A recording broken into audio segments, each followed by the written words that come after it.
Foreign Account Tax Compliance Act was enacted in 2010 by the U.S. Congress to fight tax evasion by its citizens holding bank accounts and other investment accounts outside of the United States.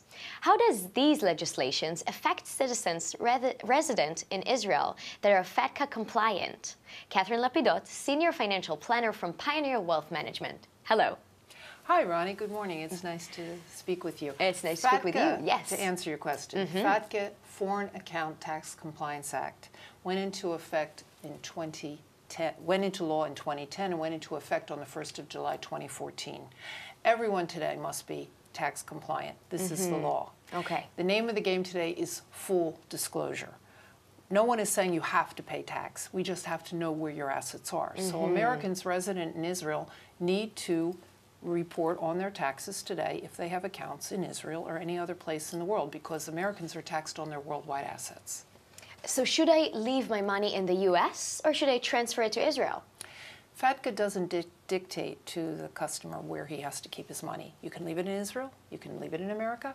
Wherever you need to use the assets, one should have the asset. However, it's very important in transferring money back and forth between the two countries to be compliant where you're sending the money. For example, your bank account, you have certain documents that must be filled in, like a W-9 tax identification form.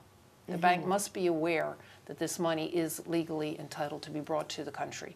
And if the account is restricted, the money can be frozen in the account. It's quite a serious situation. That's a serious issue that might happen if someone's not following the right actions. That's correct. And banks in Israel today are asking customers, where did this money come from? What is the source of these funds?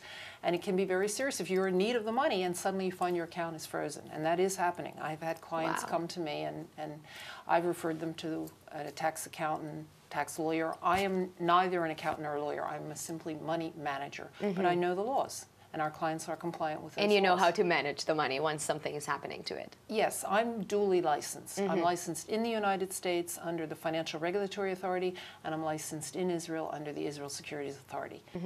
And we're talking a little bit about dual citizenship of U.S. and Israeli citizenship. Is there any advantage or disadvantage with this dual citizenship?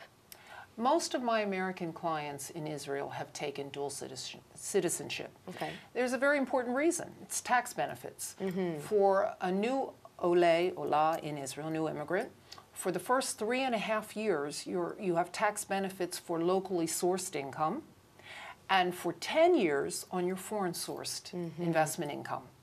And if you travel a lot like I do, you can deduct the number of days you're abroad from that 10-year period, which extends it quite a bit. So yes, most of my clients have taken dual citizenship. I have a client that just told me yesterday we have to celebrate. He's 88 years old. He's just taken Israeli citizenship. That's amazing. Yeah, we're going to go celebrate. That's amazing. So before you go celebrate, do you have any more tips? Yes, I'll give you 4 tips. The first is full disclosure. Don't try to hide it. They'll find it. It'll only get worse. Anyway. It'll only get worse.